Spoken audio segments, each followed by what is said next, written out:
3. So, Popoy, nabalitaan ko meron kang nakakatakot na experience dito sa OR. Ano ba yun?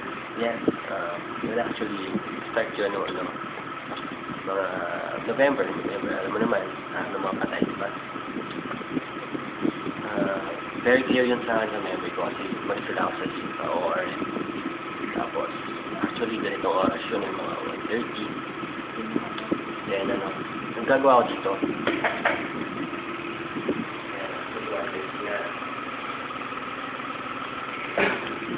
Good thing nandito kayo para hindi tayo matakot na.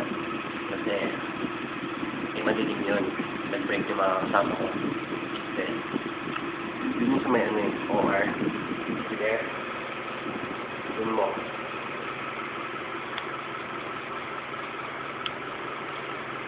Alam mo, may history dyan na may namatay dyan.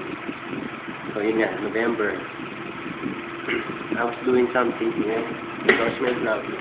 Tapos, may narinig na ako na kalapog.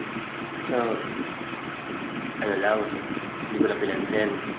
Maya, para may naglalakad dito. Check mo yan. Tapos yung wali, yan. Gumagalaw-galaw siya. Ewan ko.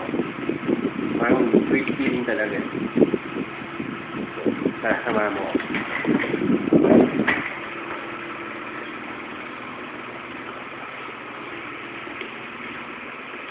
Yan, so nag-OR siya. Diba? Very creepy, no? Napakadilim. Okay.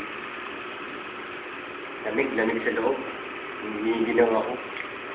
Yan, actually dito OR din. Very creepy na, no? Napakalaki yung room. Itong off sa room. Sama mo ako. Come. Yes. This is the note. And there's some white there. You can read it. Nakakatakot, no?